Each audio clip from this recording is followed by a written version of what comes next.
Hey guys, tonight we're diving into a lesser-told chapter of medieval life. Not the feasts of kings or the spice-laced dishes of noble courts, but the food of survival. The quiet, clever, and often desperate ways medieval peasants fed themselves through years of scarcity, harsh winters, and poor harvests. These were meals built on instinct, not instruction. Stews that bubbled with whatever could be foraged, dried, or begged. Bread made from ground-up roots and weeds when flour ran out. Strategies, not recipes designed not to satisfy, but to endure. It's a story of resourcefulness, resilience, and a kind of culinary courage that kept entire villages alive through the leanest times. Now, dim the lights and imagine the scent of boiled barley and wood smoke in the air. This is what it took to survive when hunger was the main ingredient. You wake up because your stomach bites before anything else does. The rooster's still asleep. The sun won't show its face for hours, but your gut? It's doing cartwheels, as if it might digest itself out of spite. You curl tighter beneath your blanket, a term used very generously for this worm-eaten, flea-inhabited, goat-stinking rag, and hope you can squeeze one more dream out of the night. You can't. The cold gnaws at your bones like it's personal. Your breath hangs in the air, a visible reminder that your cottage has no insulation, no fireplace in the sleeping room, and definitely no mercy. The straw mattress beneath you smells faintly of mold, sweat, and possibly a dead rat from last harvest. You shift and something crunches under the straw. You pretend it's nothing. In this house, ignorance is a survival strategy. You share this space with 6 other bodies: your parents, 3 siblings, and 1 very flatulent grandfather. Everyone's pressed together like poorly folded laundry, chasing whatever warmth each other's skin can provide. That's the only heat source you've got, and most nights it's more farts than fire. Outside, the wind howls like a curse. Inside, someone coughs up what might have been part of a lung. A chicken clucks indignantly from beneath the shared bench bed. Your little brother rolls over and elbows you in the ribs. His elbow is made entirely of hunger and bone. You are awake now. And that means you're behind. Because in your world, being awake means you need to start moving. Every wasted minute is a chance to go colder, hungrier, or if luck's really against you, dead. You swing your legs over the side of the sleeping platform. The floor is packed earth, recently frozen, now thawing into something worse. You step carefully to avoid the icy puddle near the door, the one that smells suspiciously like the corner your grandfather pees in when he can't be bothered to go outside. Welcome to your kitchen, living room, bedroom, and stable, all in one charming space. You head to the hearth, or rather, what's left of it. The fire's nothing but sullen ash now. You poke it with a charred stick and whisper threats. After a minute or two, you coax one last ember out of it. It's like resuscitating a dying animal. It gurgles, wheezes, and catches. You feed it kindling and pray it returns the favor with heat. Your mother is already up. She's stirring something in the pot. You recognize the smell immediately, because it's the same smell every day. Pottage. It's not a new batch. Of course not. That pot hasn't been cleaned since ever. The stew inside is older than your youngest sister. It simmers eternally, like a medieval version of Hell's crockpot. If someone fell in, you're not sure they'd even notice. The top layer is from yesterday, maybe the day before. The bottom? You don't ask. New ingredients are added as old ones disappear. You once saw a beet go in. A week later, it came back out looking like an artifact. Yesterday's addition was a rat's tail. Today, it might be a turnip. Might be a toe. No one cares. If it's warm and fills the stomach, it qualifies as food. You tear a piece of barley bread from the stack. Stack, again being generous. It's more like a pile of hard disks masquerading as food. You could use it as a weapon if needed, and people have.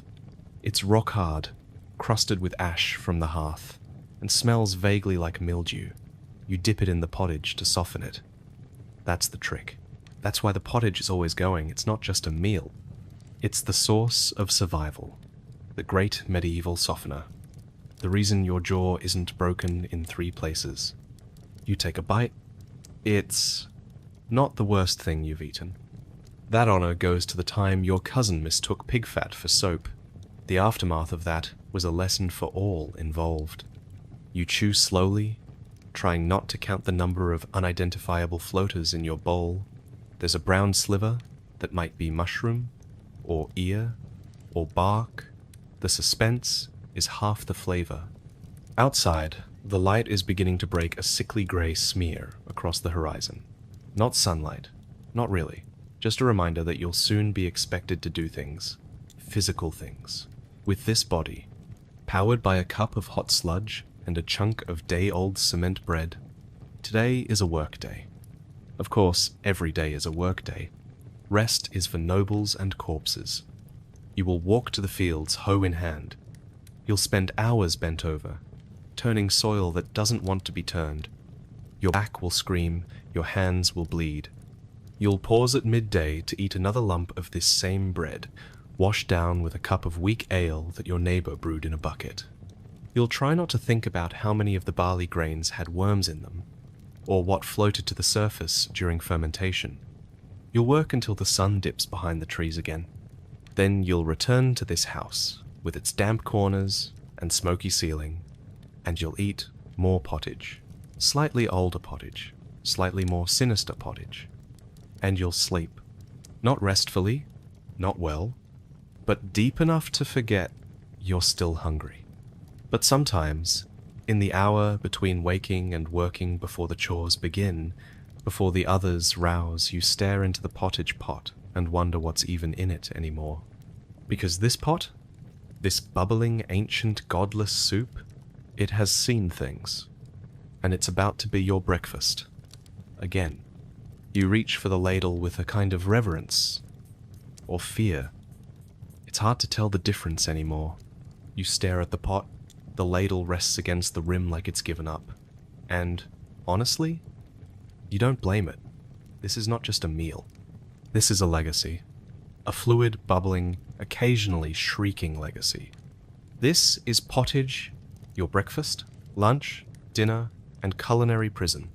The one meal to rule them all, and the only thing standing between you and starvation. The pot has not been emptied in you don't know how long. Nobody does. You were born into this pot, you will probably die with this pot still half full. It sits there day and night, chained to the hearth like some unholy relic, always hot, always hungry. New food goes in. Old food disappears. The broth gets thicker, the flavor gets weirder, the rules are simple. If it can boil, it belongs. And if it moves, well, depends on how fast. You lift the lid. A puff of steam escapes and carries with it the scent of 8 Tuesdays ago. You see a layer of oily fat, a floating carrot top, and something green that's either a turnip leaf or the beginning of a curse. You stir. The ladle makes a slurp-slop sound as it drags through the muck. Somewhere in the depths, something bobs up half an onion, the end of a leek, possibly a knucklebone. You don't ask questions. You don't get answers. You just serve. Pottage isn't just food. It's a lifestyle, a survival tactic. The only cooking method available when your kitchen consists of a fire, a spoon, and a very optimistic attitude. The base? Always grains. Whatever's cheapest and most miserable that season. Barley, rye, or oats. You boil them until they surrender into mush.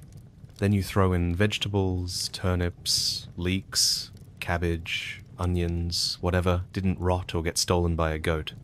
Herbs? Sure, if you're lucky. Parsley, garlic, maybe a few sage leaves you scavenged from behind the church if the guards weren't looking. Meat? Only on feast days, or feast-adjacent days. Or when something dies nearby and no one's looking. Sometimes, a sliver of salted pork is dropped in. Not for eating, no. That would be too luxurious. It's more of a suggestion, a whisper of meat. A single fatty cube meant to haunt the entire pot with flavor. You remember once your father caught a rabbit and dropped its bones into the pot. You talked about that soup for a month. You think your sister wrote a song about it. You've heard that the rich eat pottage too. That's what makes you laugh. Sure, they call it pottage, but theirs is a crime against empathy. They add saffron, cinnamon, wine. You saw one noble add dried figs and call it nourishing. You weren't sure if you should laugh, cry, or throw your spoon at him. Meanwhile, your version is more, whatever's dying in the garden, liquefied. Still, you can't deny it. Pottage keeps you alive. One bowl in the morning, another before sundown. Maybe a scoop if you wake in the night, with hunger gnawing at your ribs like a bored wolf. It sits there, on the fire, always hot, always changing. Like a medieval version of a compost bin, but somehow edible. Your mother calls it eternal stew. You call it soup with memory loss, because no two bites ever taste the same. One might be barley and onion, the next, scorched garlic and wood chip. One time you're pretty sure you ate a feather. It was crunchy. You once asked how long a single pottage pot could go. Your grandfather stared into the fire and said, "I think ours remembers your great-great-uncle." You didn't ask again. Historical records confirm it. Some pottage pots stayed cooking for days, even weeks, without being emptied. One study of food remains at a medieval site in Warham, Percy. Found traces of long-boiled grain residue embedded in hearth pots, layered like tree rings, edible to spare. There was no meal prep, no daily dinner. There was just this, a cauldron, a living organism of boiling carbs and seasonal regret. You didn't so much eat dinner as you checked in on it like a sick relative. And it wasn't just dinner. It was utility. The hot pot warmed the house, softened the bread, washed the wooden spoon, healed the sick, allegedly. Bored? Stir the pot. Sad? Stir the pot. Need a reason to believe in reincarnation? Look at what came out of the pot this morning. Of course, there were rules. Unspoken, but absolute. Don't ever let the pot run dry. That's how you end up with burned grain cemented to the bottom until next winter.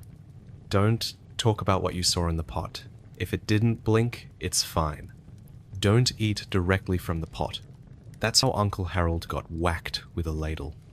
But perhaps the most important rule, don't ever trust a fresh pot. Fresh pottage tastes clean. And that's unnatural. It's missing the ancestral tang, the ghost of onions past. It hasn't had time to skin its own dread yet. Fresh pottage is rookie pottage. It doesn't have depth, or body, or that smoky aftertaste of, "We almost forgot to stir it this morning." You hear the noble kitchens clean their pots daily. Daily. Can you imagine? They scrub out the crust, the fat, the grit. They throw away leftovers, actual, edible food. They start again from scratch on purpose. It's obscene. They eat their pottage with spoons made of silver. You eat yours with a spoon whittled from old fence wood, one that says if you chew too hard. They eat from bowls glazed in glass and gold. You eat from a cracked hunk of pottery that used to be a chamber pot. You're not proud of that. But it's warm, and it holds soup. And those are the two most important criteria in this world. The pottage doesn't judge. It just exists. Endlessly, quietly, resiliently. In this house, it has become something between a food and a deity. Your mother talks to it. Your father curses at it. Your sister once claimed she saw the face of St. Cuthbert in a bubble of turnip foam. You didn't believe her until you saw it too, and you're still not sure it wasn't the mold. But here's the thing. Without pottage, you'd be dead. So you give it respect. You stir it when you pass. You feed it scraps. You feed it yourself. You defend it when outsiders mock it. Because one day, the bread will run out. The beer will sour. The herbs will die. But the pottage? The pottage will still be there, bubbling, waiting, changing, but always yours.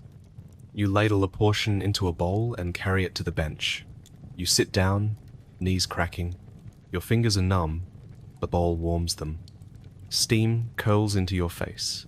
The smell is earthy, familiar, and slightly threatening. You take a bite, and somehow, miraculously, it still tastes like survival. You bite the bread and feel something shift, not in the loaf, but in your jaw. There's a crunch, not from the crust, from your back molar. It's cracked. Again, you spit out a shard that may have been tooth or stone. Hard to tell. The loaf doesn't care. It sits in your hand like a grudge, dense, dark, unyielding, and utterly unapologetic. Medieval bread wasn't made to be chewed. It was made to be endured. You chew again anyway. Because this rock-hard, ash-crusted, mold-speckled thing, this is the cornerstone of your entire existence. It's been 4 days since the communal oven was fired up. That's where your family bakes along with half the village. You don't have an oven of your own. You're not a noble. You're not even middle class.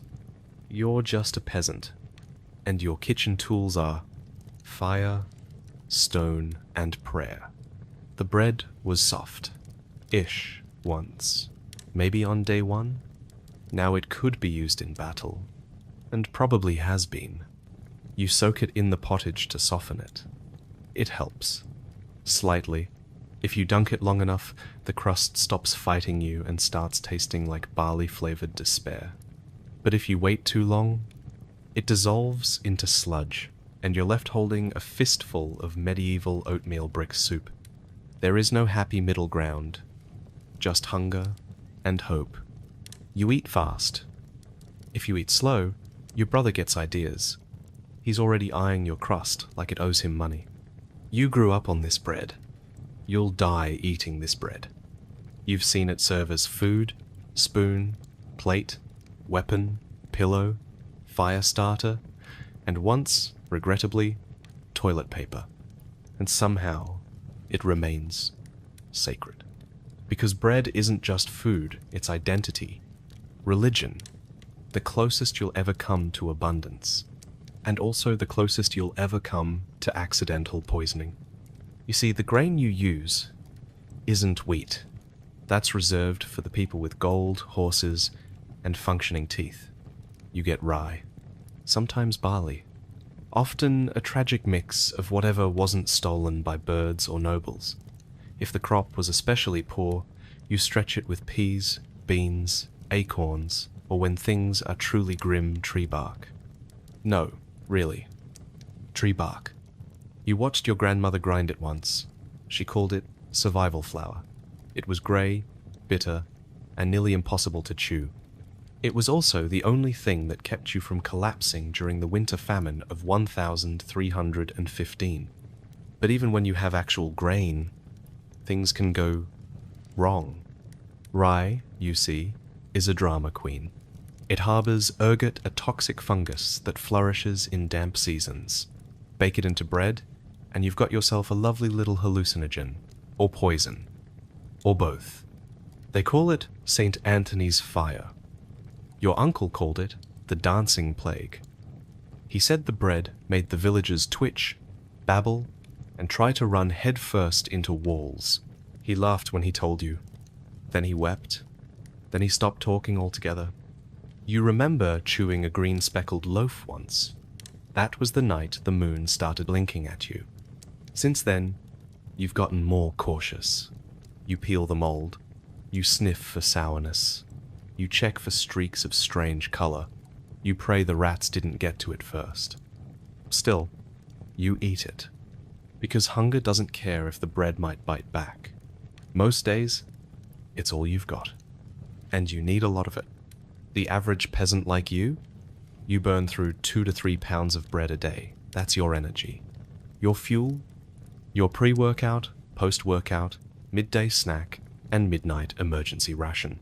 Bread fills the belly when nothing else does.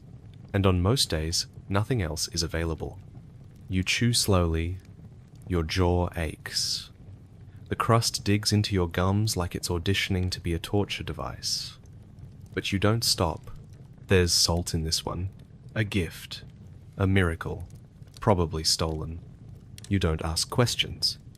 Salt makes bread taste like something. It wakes it up, lends it flavor, reminds you this isn't just a compressed ball of failure and famine, it's food. Sort of. You think about how different bread is for the nobles. You've seen them pass by in their wagons, trays of golden, soft manchette loaves in hand. White bread, real wheat, baked that morning, fluffy, fragile. It would melt in your mouth. You wouldn't know what to do with it. They don't chew their bread. They dab it with meat drippings, wipe their fingers with it, feed it to dogs. You chew yours like it owes you money. Their bread is luxury. Yours is labor. And labor demands calories. That's where bread shines. It's heavy, dense, a compact little sack of starch and grit. It keeps you upright when your knees want to buckle. When you've spent 12 hours hauling stones or digging through half-frozen dirt for root vegetables, bread is what gets you home.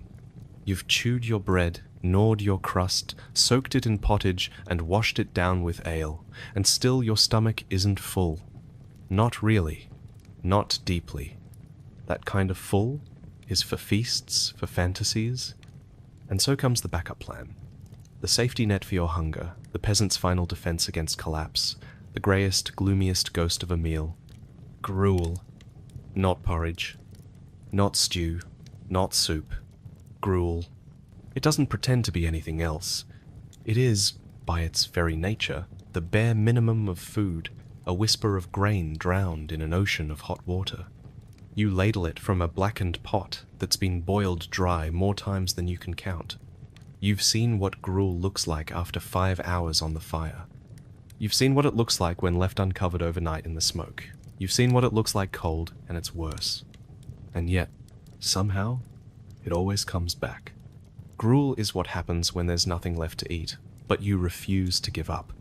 It's what you make from the sweepings at the bottom of the flour bin, from barley dust, from oat scrapings, from millet fragments that didn't make it into the bread dough. You scoop it into your bowl, if it can be called a scoop. It's more of a drip. It sloshes, it sighs, it smells like boiled nothing, and yet it's yours. You eat it slowly, with the same reverence someone else might show to a roast pig. The first spoonful is warm, that's something. The second tastes like ash, also something. By the third, you stop tasting at all. Gruel doesn't reward you. It doesn't comfort or console. It simply fills, and only barely. It coats your insides like damp cloth. It tells your brain, we've eaten now, even if your stomach disagrees. You remember the first time you were fed gruel? You were 6, fevered, pale. The healer said stew would be too heavy, so your mother boiled grain into paste and strained it until it ran thin. She fed it to you with a carved spoon, you cried. She didn't stop. She knew what you didn't. That gruel is the line between sick and dead. You've seen gruel in the monastery too. The monks eat it during fasts. Quietly, stoically, twice a day during Lent. Once during Holy Weeks. They say it brings them closer to humility. You're not sure about that. What it definitely brings them closer to is flatulence. Still, they eat it. Gruel made with honey when they can afford it. With dried apples. If the orchards were generous, you can smell it from the garden wall. It makes you envious, even as you gag. Monastery records from the 12th century list gruel as standard fare for the sick, the poor, the elderly, the fasting, the unlucky, and sometimes all at once. They stretch a cup of oats to feed 10 people. Less than 2 tablespoons per person. And call it charity. Your neighbor feeds it to her baby. No breast milk left. No goat milk either. Just water and oats and a pinch of salt if the child is lucky. That child cries through the night. Gruel can't stop it. Gruel can't nourish it. but it keeps the child alive. For now, you've seen babies weaned on gruel. You've seen old men die with a bowl of it cooling beside them. You've seen your uncle try to flavor it with tree sap and nearly poison himself. You've also seen what happens when there's no gruel. It's worse. During famine years, the gruel becomes the only food that can be made. You soak the grain for days, boil it for hours, hope it doesn't burn, hope it thickens just enough to not be mistaken for bath water. You know how to stir it just right, how to skim the scum from the top. You know that if it gets too thin, it's water. Too thick, it's porridge. And porridge is a luxury now. Gruel is for when even porridge is out of reach. It's not a side dish. It's the main course, the only course. And you eat it with the same slow, mechanical movements that built this land's stone walls. Spoon, slurp, grit your teeth. Swallow. Repeat. There are those who say gruel has no taste. You disagree. It has a taste. It tastes like duty. It tastes like a mother feeding her child the last grain in the house. It tastes like a monk on his knees, spooning cold oats in the dark. It tastes like famine with the edges shaved off. Gruel may be thin, but the lives it holds together are thick with suffering. And you eat it anyway. Because you have to. Because it's food.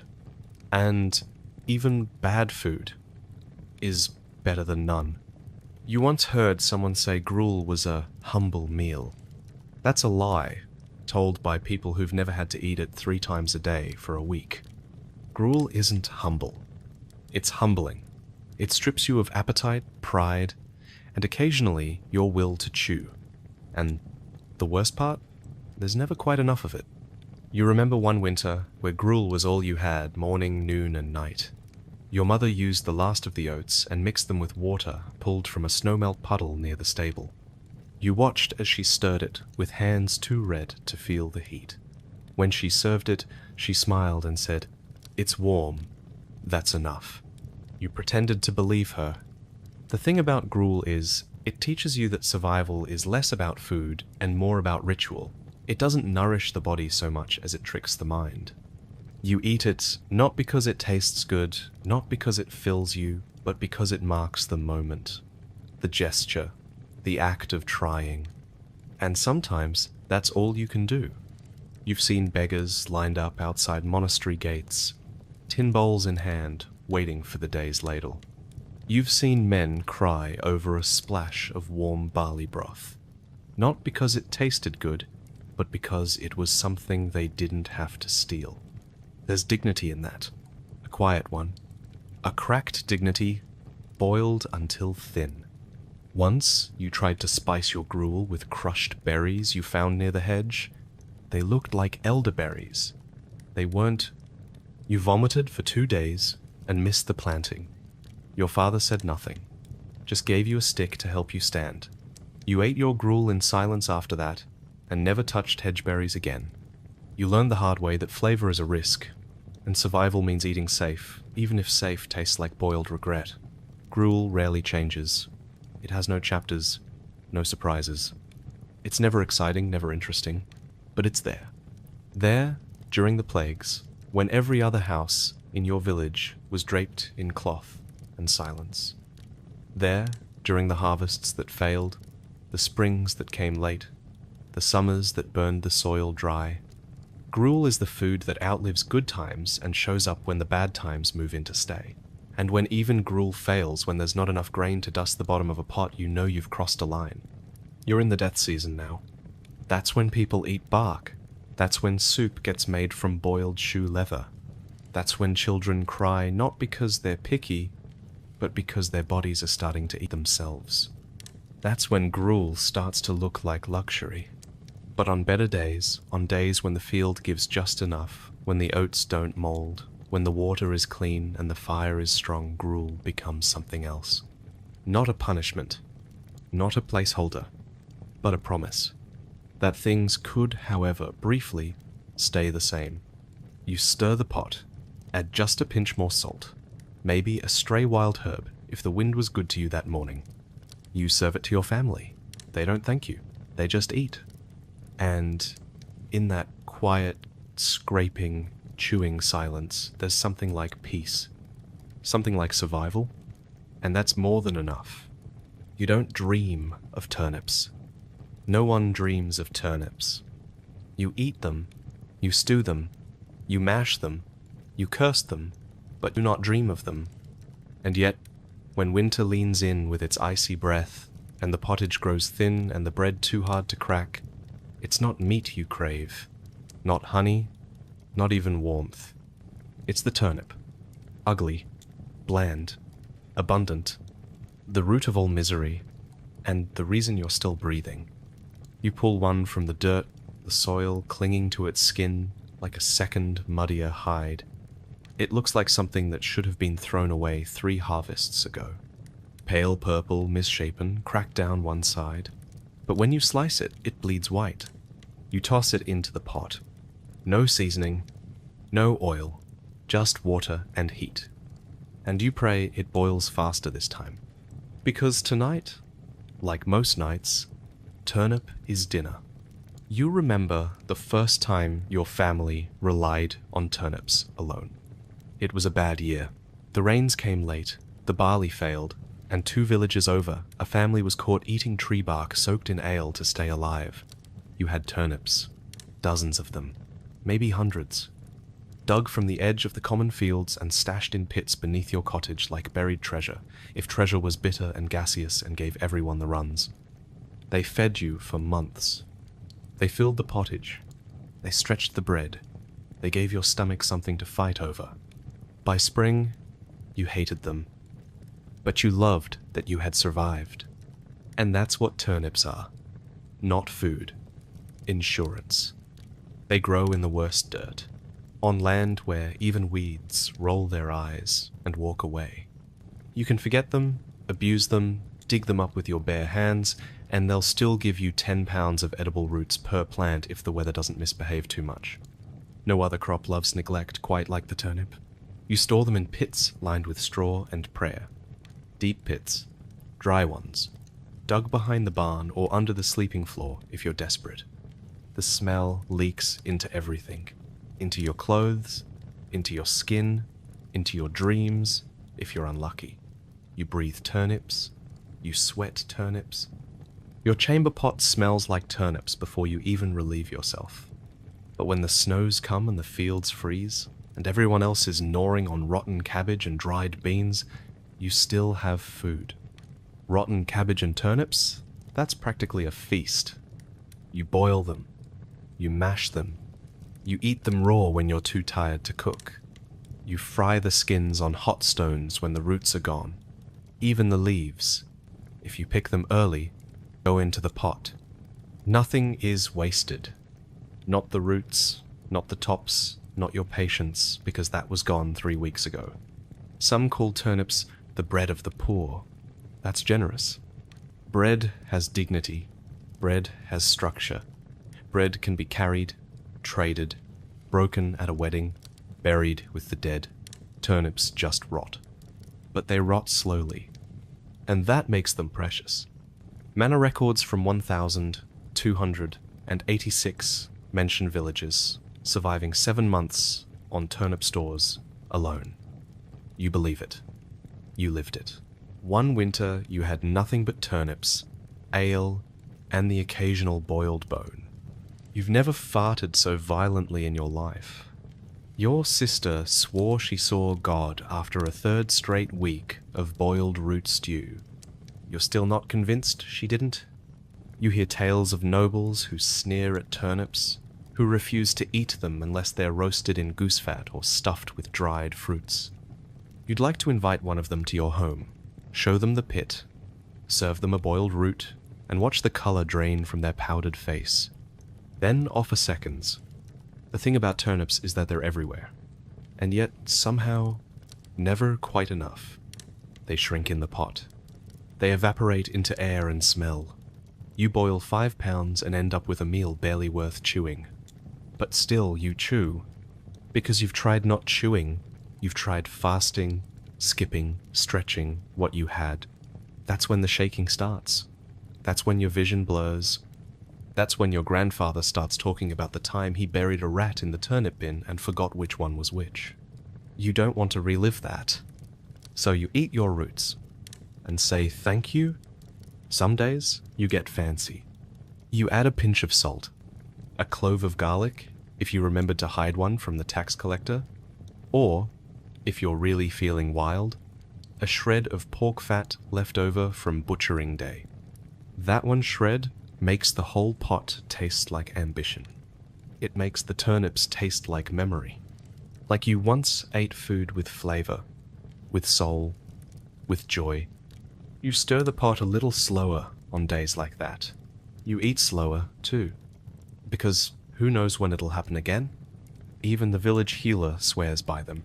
Turnips drive out the winter melancholy, she says, mashing a boiled root into a cloth for some poor soul's chest. She also said they help with coughs, toothaches, and witch curses. But mostly, she just likes the smell, says it reminds her of survival. You don't argue. In a world where everything is dying, the turnip lives. That's enough to make it holy. 1 year, a monk passed through and taught your mother how to pickle them. That was the year your father couldn't poop for 6 days. After that, you stuck with boiling. You remember sitting around the hearth one night, the pot bubbling, the windows sealed tight, the smell got so thick you could bite it. Your cousin made the mistake of opening the door too quickly and nearly fainted. Turnips are like that. They're not just food. They're an event. The kind you never look forward to but attend anyway because you have no other option. But when the spring comes and the first green leaf sprouts and the bread softens and the ale turns clear, what's the first thing you do? You walk to the pit. You take the last turnip from storage. You hold it up to the light, and you throw it as far from your house as your weak, winter-worn arms will allow. It thuds on the ground, rolls once, and comes to rest in the mud. You don't care. You're done. Until next winter. Somewhere between the turnip pit and the pottage pot, salvation grows in silence. Not loud, not proud, just quietly stubborn. Beans, peas, the music makers of the medieval poor. You don't remember the first time you ate them. You just know they've always been there on your plate, in your bowl, or mashed into a paste and slapped onto stale bread. They are the food of work, the food of labor, the food that smells worse coming up than it did going in. And yet they are glorious. Peas and beans are the closest thing you'll ever get to meat.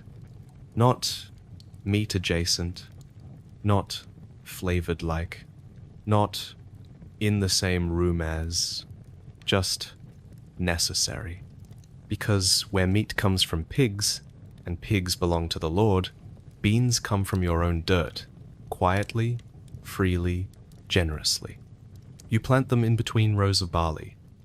Or, after the oats are done, they don't need much. They fix their own nitrogen, whatever that means. The priest says it's a miracle. The healer says it's witchcraft. You say it's supper. When they grow everywhere, crawling up sticks, through fences, into your neighbor's fields if you don't keep watch. Vines full of pods, pods full of seeds, seeds full of hope. You dry them, store them, hoard them. Because in winter, when the meat's long gone and the turnips have turned on you, these little legumes become your best chance at staying upright. You eat them mashed, always mashed, boiled until they collapse into themselves, then stirred with a stick until they resemble something halfway between porridge and wall plaster. Add salt if you're lucky, garlic if you're blessed. Nothing if you're typical. Scoop it with bread, if you have bread. Drink it straight. If you don't, it's not bad. It's not good either. But it's dense, fulfilling, full of whatever peasants need to keep from collapsing in the fields. 1 bowl and you can haul rocks till dusk. 2 bowls and you can chase pigs. 3, and you can carry a sheep uphill while arguing with your uncle about church taxes. But there's a cost. And the cost is wind. You've never known bloating until you've eaten 3-day-old bean mash reheated with cabbage water. You've never prayed for silence like you have during morning mass, holding in a sin louder than any sermon. The old men call it field thunder. The children giggle through it. The women pretend it's a cough. The monks just give up. You once heard of a monastery that banned beans on holy days, not because of gluttony, but because of the acoustics. One novice tried to light a candle too close to the wrong end of a gassy fryer. The flames went out. The memory did not. But the gas is a fair trade, because peas and beans are life. They fill your belly. They strengthen your legs. They keep your hands from shaking when the frost creeps in too early and the bread runs out too soon. And more than that, they last. Dried peas and beans, kept in clay pots or old ale barrels, can last for years. You've eaten beans older than your little sister, beans your grandfather planted. Beans passed down like stories, like spoons, like grudges. In a world where most food molds, rots, spoils, or vanishes, beans remain. They are the only thing in your kitchen that doesn't turn against you. You once heard of a family that lived a whole month on nothing but dried peas and bitter ale. They survived. They smelled terrible, but they survived. You admire them. You've nearly been them. Some years there's so much pea mash in the house, your dreams start tasting green. You've tried to change it up, fried them once, didn't go well, baked them, burned them, ground them into flour, and made flatbread that crumbled like your aunt's memory. But still you try, still you cook. Because every time you sit down with a bowl of mashed peas, you remember what it's like to not have them, to wake up to an empty pot, to watch your brother chew boiled bark, to see your mother stare into the storage jar and find nothing but dust and mice droppings. In those moments, you would sell your soul for a handful of legumes. So now, you never complain. Not out loud, anyway. The lords don't eat peas. Or, if they do, they mash them with cream and mix in saffron and nuts and call it something foreign. You once delivered a sack of lentils to the manor kitchen. The cook sniffed at it and called it poor people food. You nodded, smiled, carried home the coppers they gave you, then made yourself a lentil stew so thick it stood up in the bowl. Poor people food is survival food. And survival food is rich in a different way. You've paid taxes in beans, settled debts with peas, once traded a sack of chickpeas for a knife that only rusted after stabbing 3 wild dogs. It was a good knife. You've used split peas to fill holes in the wall, to weigh down the bottom of your cloak, to make a child's rattle. You've seen monks count them like rosary beads during fasts. You've buried them with the dead.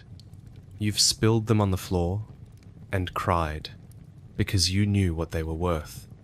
Because every little green dot is a promise. You will eat. You will work. You will live. Even if you stink up the entire village doing it. Some peasants even give their beans names.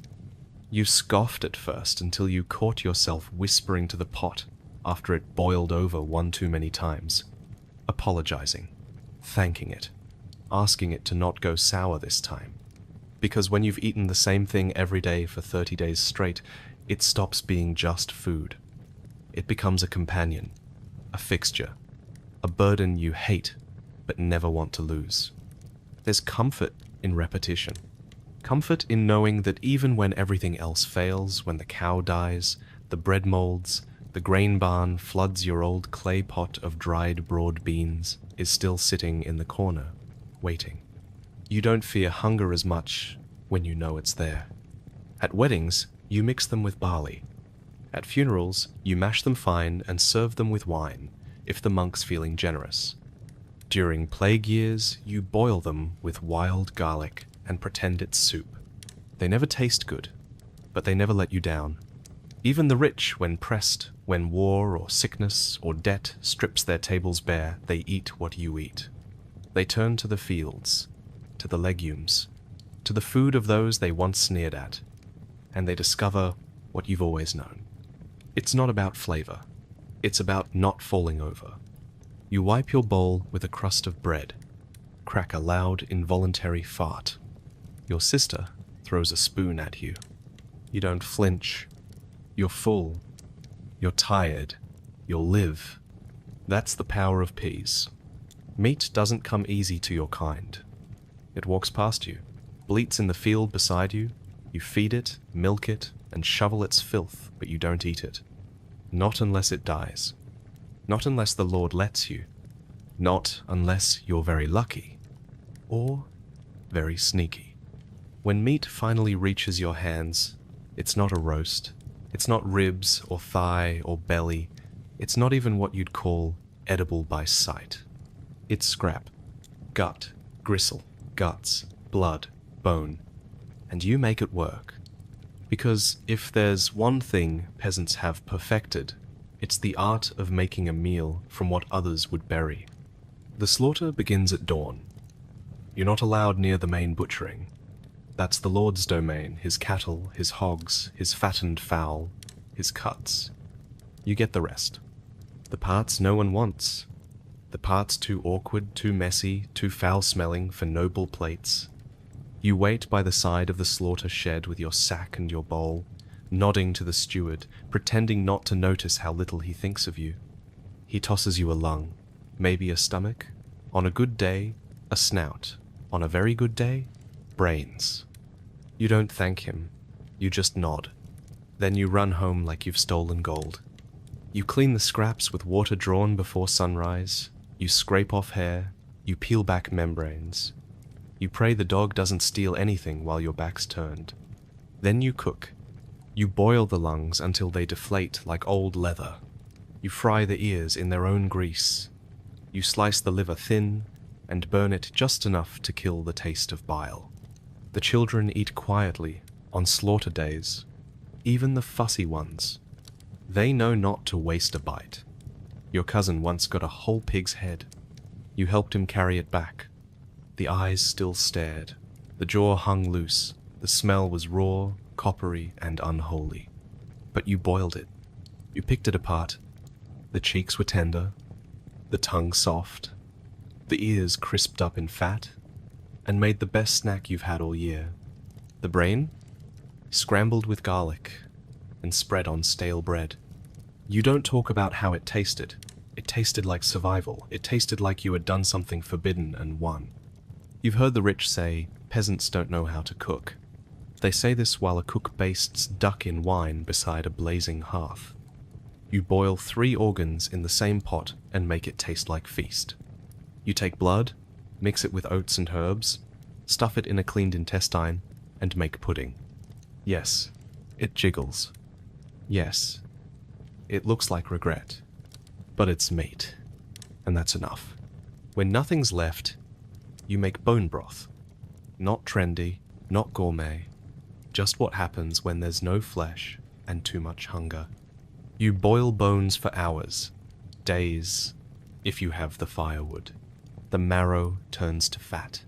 The water thickens. The smell becomes a warning and a blessing. You sip it like medicine. You feed it to the sick, to the old, to the young with hollow cheeks and tired eyes. You've never seen a more grateful face than that of a starving child with a mug of hot bone broth between their hands. You've eaten rat. Not proudly. Not often. But it happened. It was during the bad winter, when even the dogs were thin and the barns were quiet. You caught one in a trap meant for rabbits. It was fat, twitchy, and still warm. You skinned it, boiled it, shared it with your sister under a blanket while the wind rattled the shutters. You didn't talk about it afterward. But you buried the bones like treasure. Because in that moment, that rat was the difference between waking up or not. Some villagers tell stories of old men who could make soup from hooves. Don't know if that's true, but you've tried. The result is chewy, greasy, and tastes like shoe leather steeped in failure. But it fills the stomach. You've eaten hedgehog, roasted in clay. You've eaten sparrow, bones and all. You once tried a fox. Never again. You've seen men punished for stealing a sheep's pluck, heart, liver, and lungs. 2 weeks' wages gone, because offal to a peasant is worth its weight in silver. You've also seen nobles throw it away, not out of cruelty, but indifference. They don't need to make meat from scraps. You do. And that's why you treat every part of the beast like sacred text. You boil the hooves, roast the bones, pickle the tongue, dry the tripe, and sing hymns to the fat. You render it, store it, smear it on bread, use it to waterproof your boots, soften your hands, and grease your tools. Fat is treasure. Fat is fire. Fat is life. Some say peasants don't eat meat. They're wrong. You just don't eat parts that look like meat. You eat the leftovers, the organs, the fringe, and somehow, you make it taste like victory. You've learned to listen to the animals before a slaughter. The pigs squeal in the distance, shrill, panicked, almost human. The cows don't make much noise, just shift their weight, thick and slow, as if they know their time has come and simply resent the schedule. It never gets easier. But it never gets skipped. Every part is used because it has to be. The intestines? Washed and twisted into sausage casings. You don't like the smell. No one does. But once they're stuffed with grain, blood, and whatever scraps are left, they turn into something worth chewing. You've eaten sausages so pungent they made your eyes water and your hands tremble with joy. The bladder makes a good pouch. The skin, dried into a water flask or patched into a shoe. Nothing is waste. Not in your world. And if it's not your animal, if it's poached, you don't tell anyone. You've seen men hanged for hunting rabbits on a noble's land, for setting snares for birds, for stealing a wounded deer that would have died anyway. The Lord's forest is sacred, which is to say, it's forbidden. But hunger doesn't care for boundaries or feudal law. So sometimes, at night, you go walking with a crooked stick and a sack. You've eaten squirrel stew, badger soup, hedgehog roasted in clay, and once, during a particularly bad winter, something your uncle insisted was just a big wild cat. It tasted like shame. But you lived. And meat isn't just food. It's a gathering. When the pig is slaughtered your own, if you're lucky, everyone comes. Neighbors help. Children peek around corners. The blood runs hot into a bucket, and someone is already stirring it with oats. The head is removed clean, the tail saved for soup. It's messy, loud, smells of iron and steam, but it's also the closest thing you have to celebration. The best cuts are gone fast, shared, or saved, or salted down. The rest gets cooked and eaten before it spoils. That night, no one goes to bed hungry. That night, you remember what it's like to eat fat without rationing it, to bite into meat and have it fight back with juice and texture instead of guilt. That night, you sit around the fire, greasy hands and full bellies, and feel for just a moment like a king. You wish you could bottle the feeling. You wish you could salt that joy and bury it beside the pork fat and pickled feet in your cold cellar. But you know it won't last. Meat in a peasant's life never does. By the end of the week, you're back to beans and turnips and stale bread soaked in broth. The only thing left of the slaughter is the smell in your clothes and the memory on your tongue. But you carry that memory. You let it linger, because even scraps can be sacred. You don't live near the sea. You've never seen it, never smelled it. You can't even picture that much water in one place. And yet you eat fish. Not fresh fish, not grilled trout on a silver plate like they show in the Lord's feasts. What reaches you is stiff, briny, and smells like a monk's laundry after Lent. It is the medieval miracle of mass preservation. It is salted herring, and it is your savior. Salted fish doesn't rot. That's the first thing to love about it. The second is that it's legal. The church says no meat on Fridays, no meat during Lent, no meat on Ember days, Rogation days, or half the calendar if the bishop is feeling pious. Which means if you want protein without sin, you turn to the sea even if you live hundreds of miles from the shore, because fish is allowed, which makes it holy, and in a world where pigs are property and cows are capital, that makes salted fish the people's meat. Herring is the king of them all, not because it tastes good, God, no, but because it travels. You've heard tales of boats so full of herring they nearly sank, of barrels stacked so high in the ports of Yarmouth and Bergen they blocked out the sun. During the herring season, fleets catch millions. They gut them, salt them, pack them tight into barrels, and ship them inland on wagons that creak under the weight of dead silver. You've seen them roll through the village. You've smelled them coming. Sharp, acrid, like death dipped in brine. And still you line up with your bowl and your coin. Because this is how you keep your family fed during Holy Weeks. This is how you obey the church and stay on your feet. This is how you don't starve. When you crack open a barrel, the fish stare back, lifeless, flat-eyed, bent like commas in a holy text you were never meant to read. You don't cook them, not unless you're fancy. You soak them maybe, rinse them. Scrape off the crystals of salt that burn your fingers if you're not careful. Then you bite. The texture is somewhere between leather and regret. The taste is salt with notes of sadness. But the fat, oh the fat, sticks to your ribs like forgiveness. It keeps you moving. It keeps you warm. It keeps your child's bones from poking through their skin. You eat it with bread if you have it, with gruel if you don't, sometimes with ale, sometimes just with fingers and desperation. You eat it cold, hot, boiled, baked, chopped, mashed.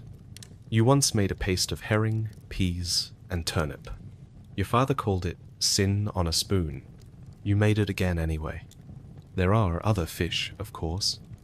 If you're near a river, you might catch perch or eel. Eels are slimy, but rich. The monks love them. You've seen monastery kitchens roast them with onions and honey, though you've only ever had them smoked and scraped clean of slime. Sometimes you net carp, but only if the Lord lets you near the water. Sometimes you trap frogs and call them fish, just to keep the priest from scolding you. It's a slippery loophole, like the frog. But you need to eat. Inland, dried cod is the other holy meat. It's a block of wood until you soak it for a day. 2, if you want to chew it without losing a tooth. You boil it, bash it, curse it. Then you eat it. Because it's meat without sin. Because in Lent, when your body screams for bacon and your soul is told no, fish is the answer. But herring? Herring is what you dream of when the skies turn black.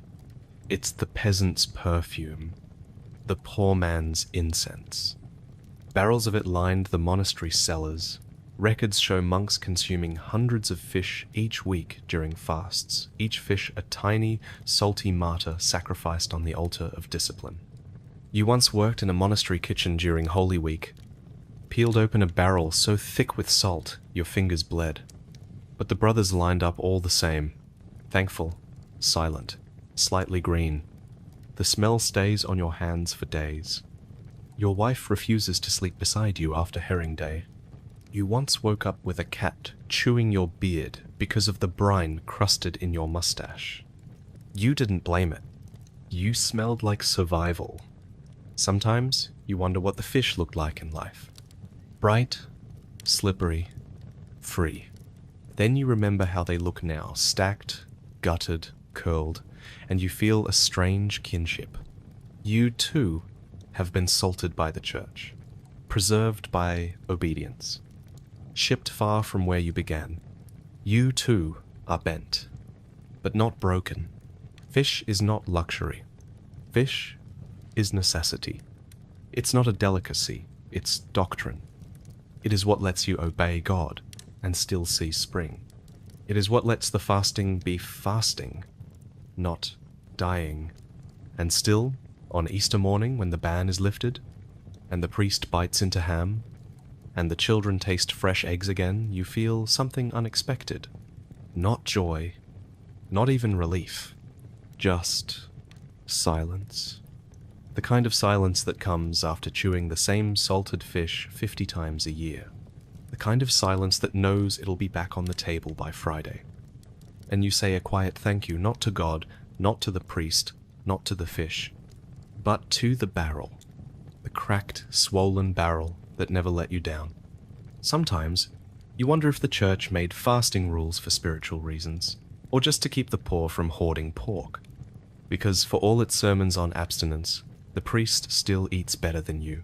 His fish is fresh, his butter is salted, his Lenten meal includes 5 courses and a pie made from almond milk and sweetened spices.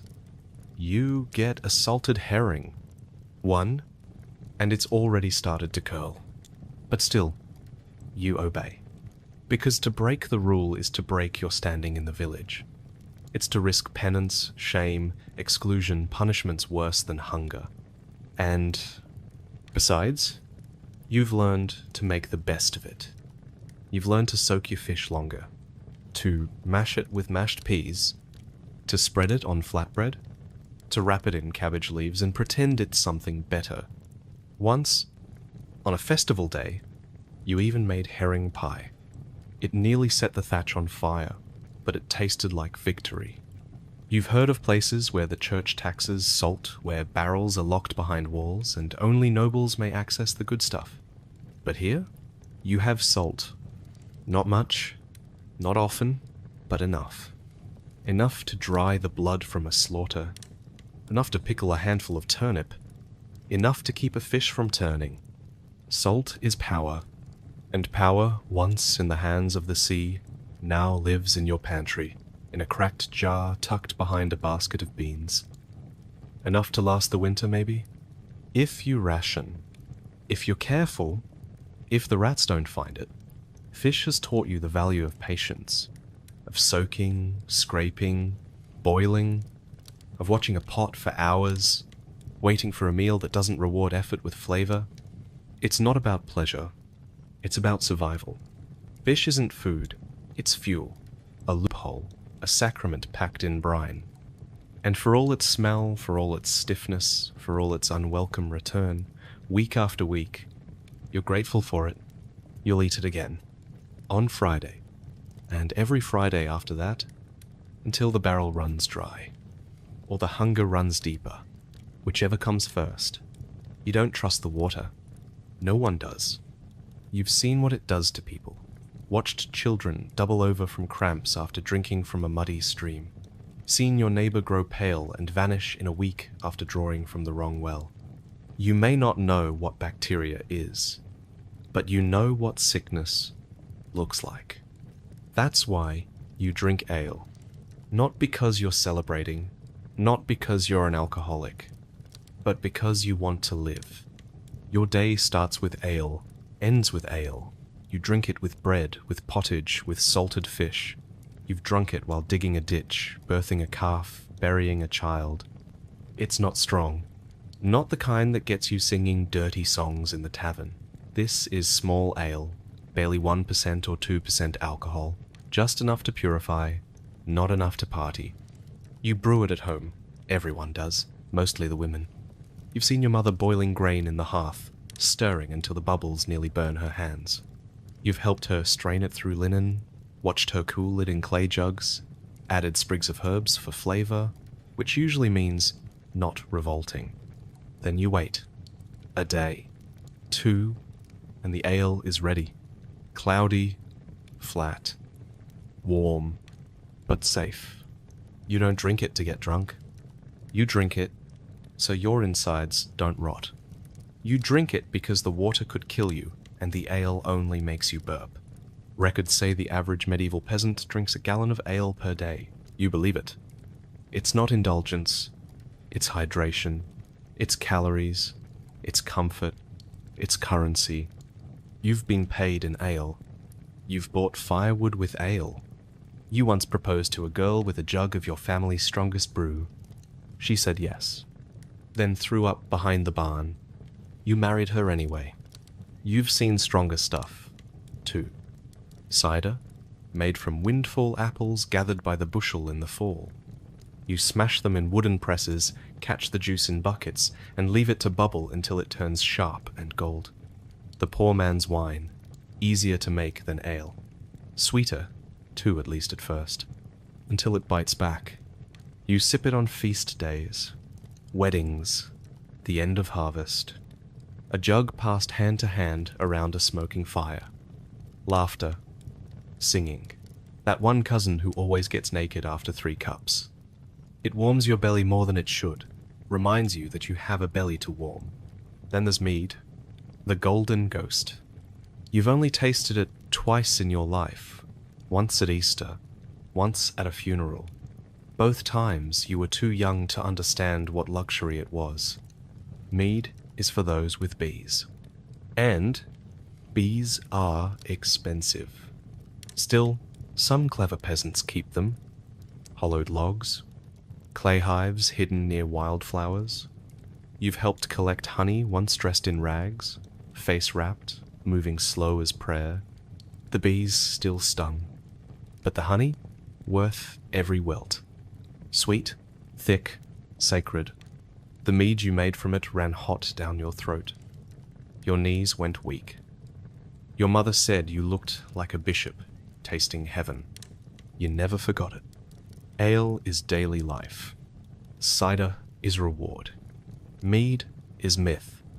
And together, they keep you alive. They hydrate you, feed you, let you pretend you're not just surviving, but choosing to survive with flavor. You don't have wine, that's for priests and lords.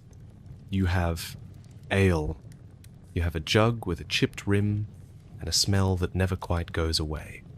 And you hold it like a chalice, because it has kept you standing, even when your legs tremble, even when the crops fail, even when your throat is too dry to cry. You've watched men die of thirst next to a stream. You've watched children drink river water and then stop drinking anything, forever. But you've never seen someone die from small ale.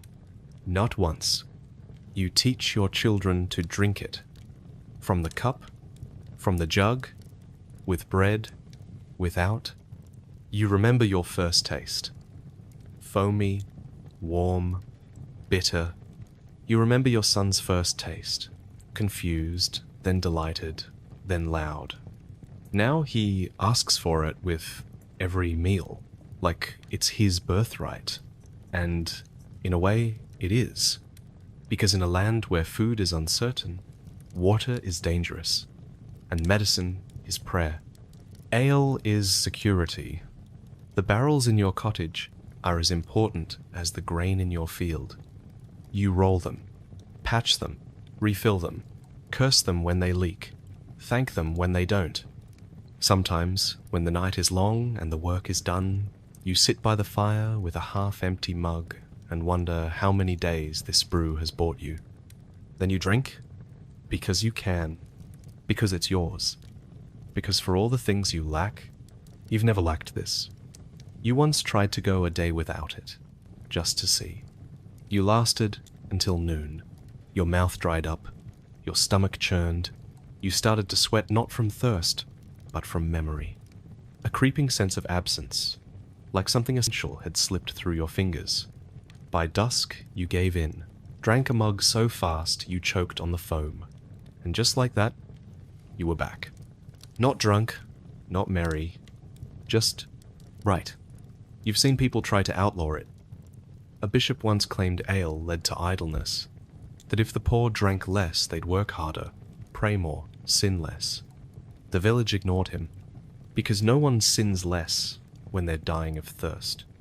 There's an old man who lives by the edge of the woods, a beekeeper, half blind, one hand. But his mead? It could make a monk break his vows. Every midsummer he trades jars for eggs, barley, and gossip.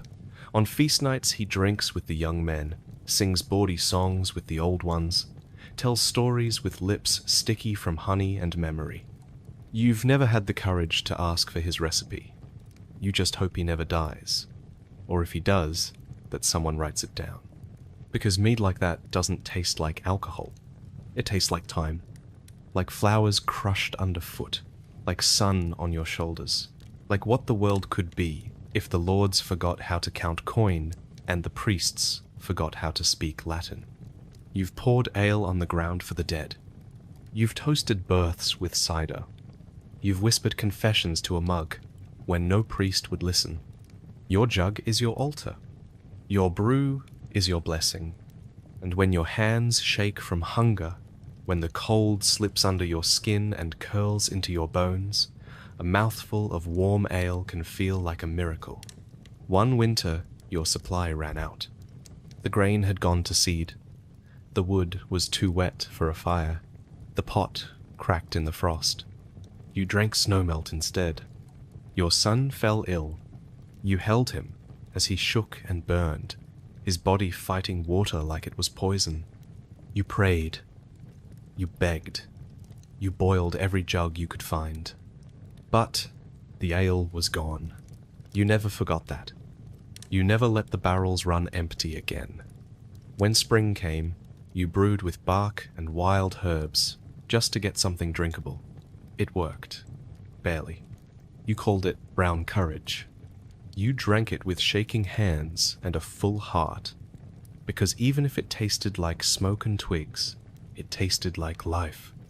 There are days when the ale hits different. Not because it's stronger, not because it's warmer, but because of where you are when you drink it.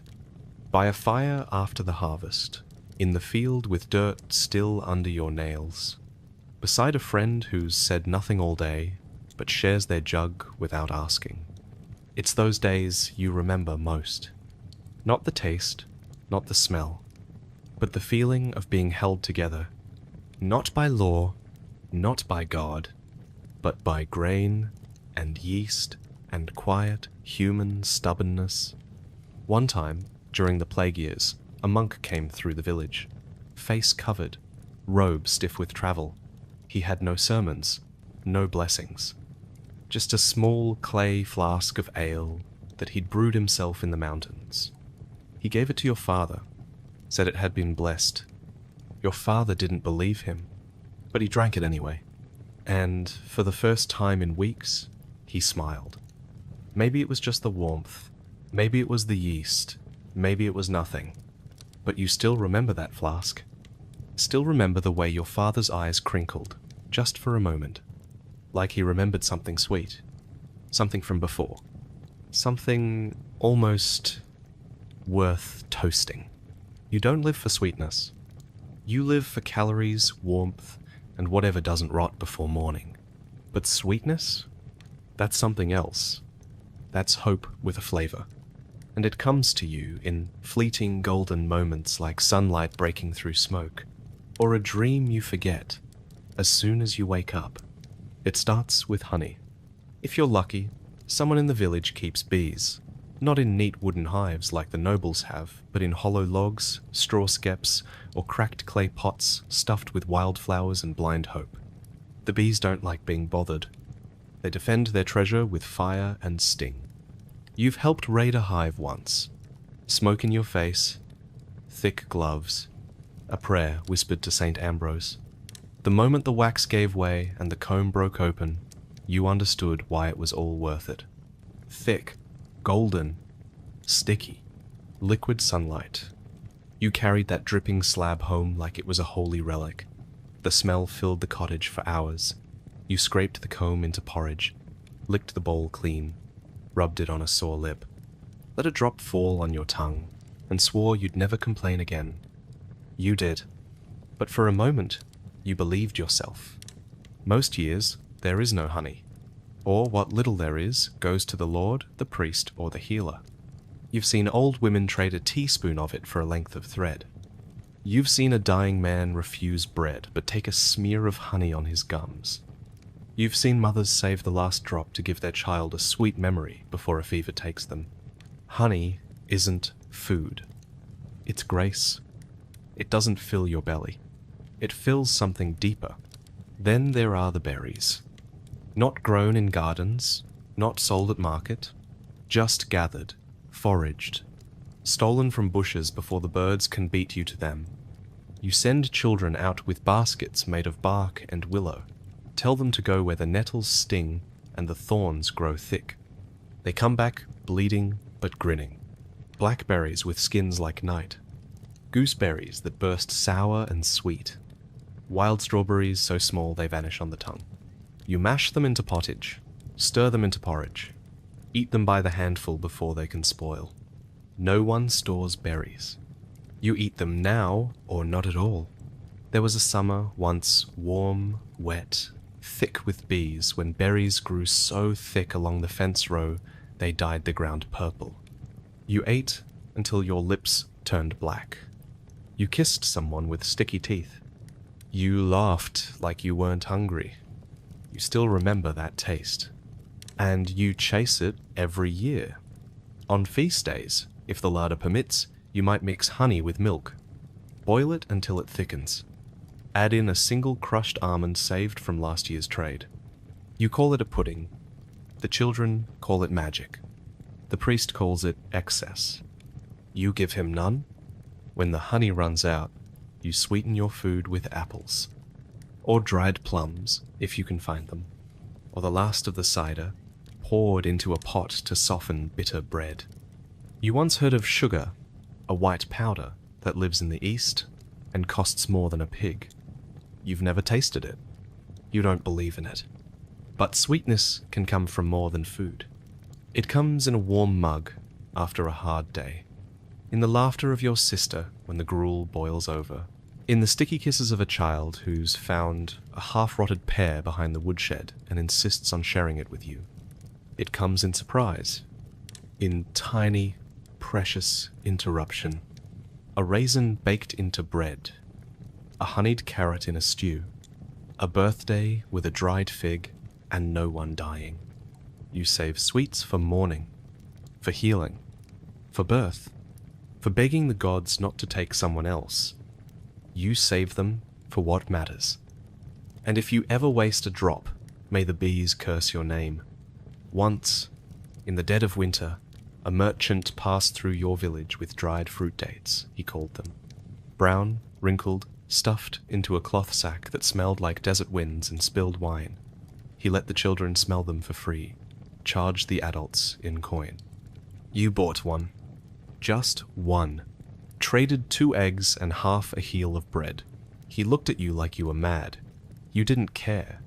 You brought it home, split it in 4, gave a piece to each child and the last to your wife. Watched their faces twist in wonder at the flavor. They didn't say thank you, they just ate. You didn't need thanks. That night, you slept full not in body, but in memory. The thing about sweetness is that it doesn't last.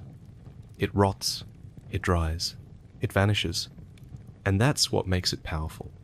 Because in a life where most things are constant mud, toil, cold, hunger sweetness is rare. It's not a staple. It's a whisper.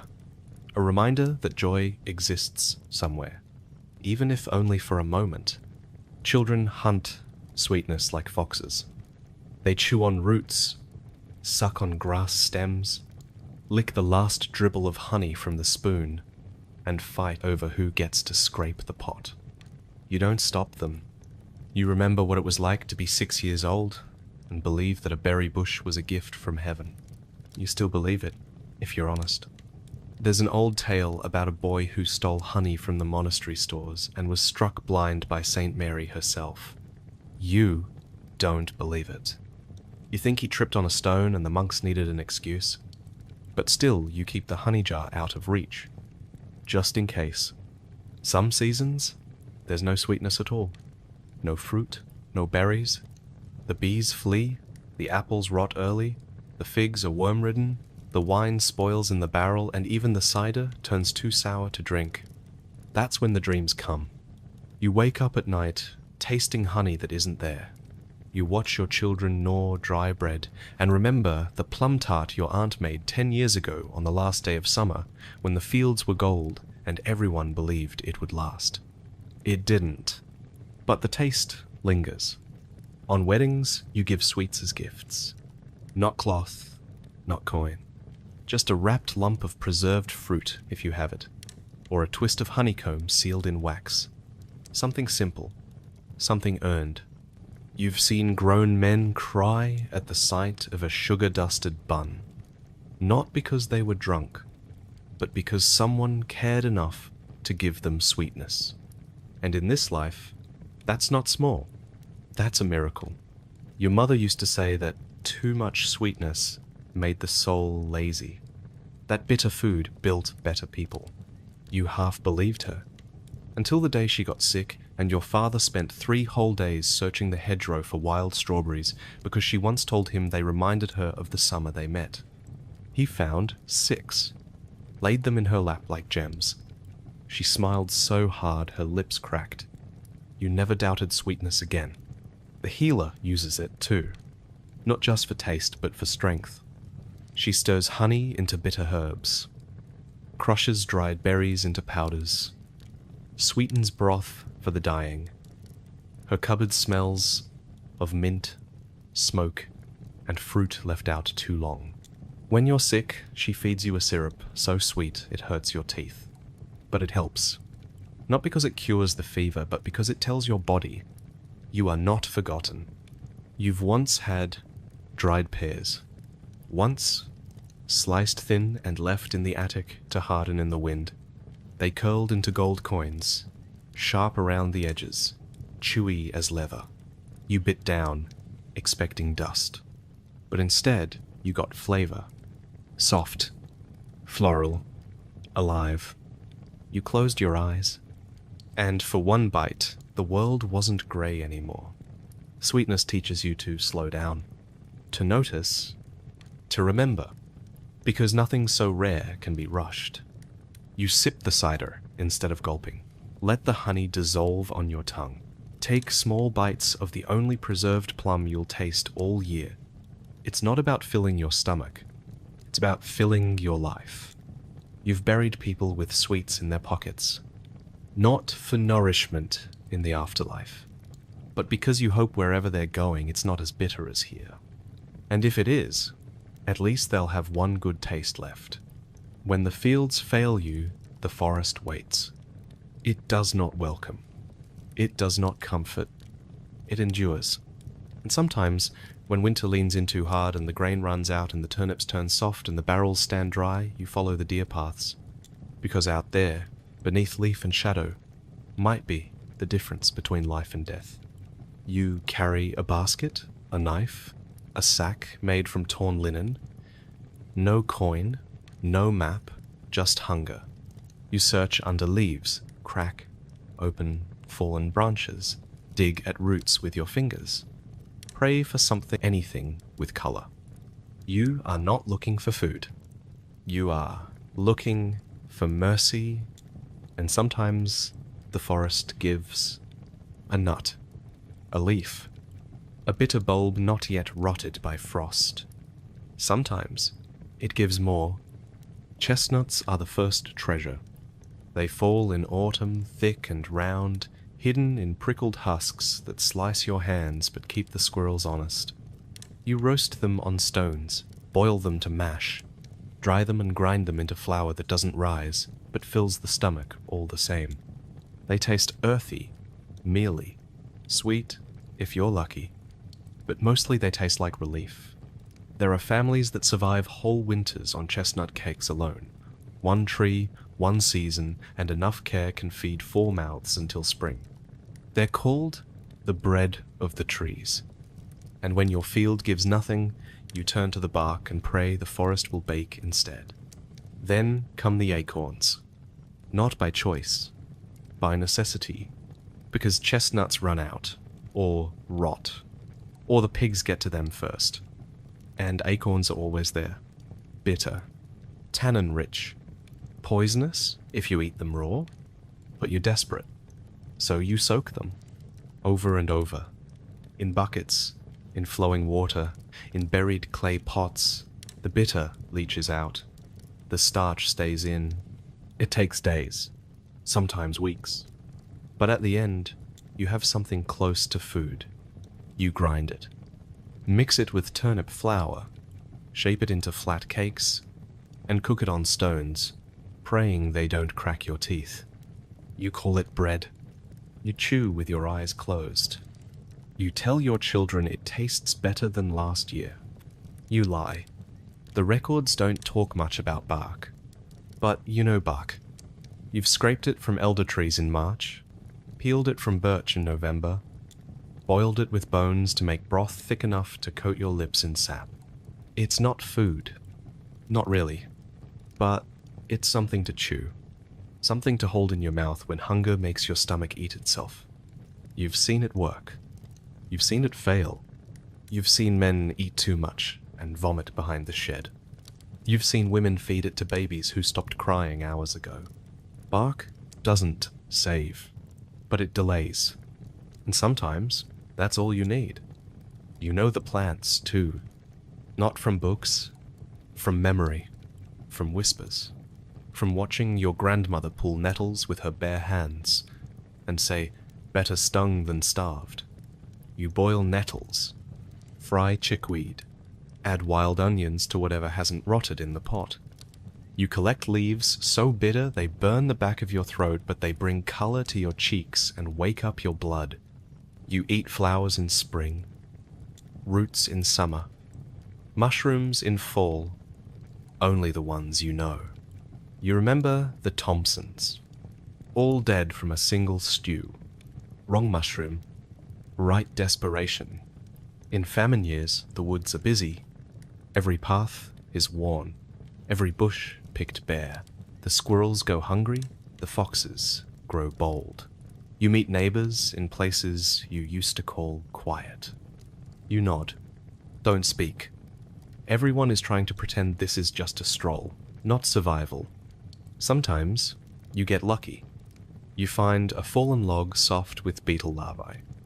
You scoop them out, drop them in the pan, roast them till they pop. They taste like walnuts if you lie hard enough. You find wild apples, gnarled, sour, speckled with rot, but edible. You bring them home, like gold. Your wife makes a stew with the last of the lentils and one of those apples. It tastes like memory, like something you thought was gone. You've watched children learn which seeds to spit and which flowers to eat. You've watched elders sit under trees they planted 60 years ago, waiting for the nuts to drop. You've buried people beside the same trees, their final meal provided by the forest that outlasted them. You don't own the woods. The Lord says you can't hunt there, can't cut the trees, can't snare rabbits or trap birds or pick herbs without his blessing. You do it anyway, quietly, quickly, carefully, because you're not stealing. You're surviving. You've seen laws written on parchment that say, "No peasant shall gather without leave." But you've also seen your sister dig for roots under moonlight, barefoot and quiet, just to feed her son. You've seen old men fined for picking herbs that grew beside their father's grave. You've watched a woman whipped for taking a bundle of dry sticks that no one else even noticed. The forest may save you, but the Lord owns your salvation, and if he catches you, he'll make sure you pay for it. So you learn the boundaries. You forage where no hoofprints show. You carry baskets made from clothes, not wood so they don't clatter. You pull leaves in silence and bury your fire when you cook them. Because in this world, eating quietly is safer than starving publicly. The forest is your market, your garden, your apothecary, but it is also your judge. It punishes carelessness. You've stepped in wasp nests. You've eaten spoiled roots. You've slipped on wet moss with a full basket and broken 2 ribs. And the next morning, you still went back. Because it was that, or to your child cry with an empty belly. You know the good trees by heart. Hazel, oak, beech. You know which ones give early, which ones hide their gifts, which ones keep their branches until frost strips them clean. You once spent an entire day gathering nuts, then lost the whole sack in the river crossing home. You wept like a widow, and then you turned around and went back. You remember how your grandfather stored chestnuts buried in sand beneath the floorboards, kept them fresh till March. You do the same now, because those nuts aren't food. They're time. Weeks of life in every pile. Days of warmth. Meals you don't have to explain. They're your insurance policy against famine. Your answer to every grim question. When the forest is kind, you call it blessing. When it's cruel, you call it test. But either way, you return. You return because the fields don't care. Because the soil forgets you. Because the weather answers to no one. But the trees? The trees, remember? They remember where your mother dug wild onions. Where your uncle planted mushrooms after a lucky harvest. Where you wept and buried the last of your spoiled grain. The forest is not gentle, but it is there. And when the famine comes, when the people start scraping lichen off stones, when the rats disappear from the traps because they've all been eaten, when even the priest stops pretending things are fine, it is the forest that gives your village its last chance. Not the Lord, not the church, not the soil, but the trees, the roots, the weeds, that which grows without permission, that which doesn't care about your title, your tax, your guilt, or your prayers. One day, when you are old, you will walk your children into the forest. You will show them which leaves sting and which soothe. You will teach them the sound of good nuts falling, the smell of bad mushrooms, the bend of branches where the berries hide. You will tell them the truth. The forest feeds those who remember what it gave them. And then you will hand them a basket, and hope they never need it. You've eaten bark, you've boiled weeds, you've scraped the soot from the inside of the hearth and stirred it into broth. But now, there's nothing left to scrape. Not from the fields, not from the forest, not from the corners of the grain jar where the mice used to hide. And so you do what the dying do last. You make ash cakes, not because they're good, not because they're food, but because they are the final ritual between a peasant and starvation. It starts with whatever powder you have, a handful of acorn flour, the last sweepings from the millstone, dust from the bottom of the grain bin, floor swept, mouse touched, possibly half dirt. You mix it with water, maybe salt if there's still a pinch left. If not, spit will do. You stir it into a paste that resists both form and flavor. You shape it into a lump, not a loaf, not a roll, a lump, and then you bury it in the fire. Not beside the fire, not on a clean stone or an iron plate. You bury it. In the ash, in the coals, in the still glowing memory of yesterday's warmth, and you wait. There is no smell, no rising steam, just smoke, just grit, just a faint, dry hiss, like the sound of winter chewing through your roof. You dig it out with a stick, tap the worst of the ashes off, blow on it once, twice, then take a bite. It's hot, dry, it cracks, it sticks to your teeth like burnt bark. You chew and chew and chew, and still, it does not become food, but it becomes something else. It becomes survival. Ash cakes are not a meal. They're a message, a way of telling your body, not yet. You're not dead. Not today. Not while there's still wood to burn and water to boil and flour to fake. You've heard it said that ash cakes saved entire villages during the Great Famine, that women baked them with tears in their eyes and babies on their backs, that children sang songs about them, quiet songs whispered under breath so the hunger wouldn't hear. You believe it. You've lived it. Your father called them grave bread. Your grandmother called them god cakes. Your cousin swore they were the reason his youngest survived the plague winter. You don't call them anything anymore. You just eat. You eat them with silence, with cracked hands and a gut that has learned the language of emptiness, with a prayer that doesn't ask for miracles just one more morning. Sometimes you get creative. Add dried grass, mix in boiled roots, spread a smear of old lard across the top to pretend it's something better. Sometimes, in a fit of humour so dry it could splinter wood, you offer one to your neighbour like it's a gift. They laugh. Then they eat it. There's no shame in ash cakes. Not when everyone else is making them, too. Not when the Lord's own steward was seen pulling scraps from the stable floor. Not when the church pantry is locked and the rats have disappeared and the birds haven't sung in 3 weeks. You remember the first time you made one. You were young. Your mother let you mix the water. Said it was a skill everyone had to learn. You didn't understand then. Thought it was a game. Laughed when it crumbled in your hands. She didn't laugh. Now you understand. Now you mix the paste the same way. Slowly. With a hollow sort of care. Like dressing a wound you know won't heal. Some people say, the ashes give flavor. That the bitterness is good for the blood. You don't care. You eat them because the body needs chewing, needs something to believe in.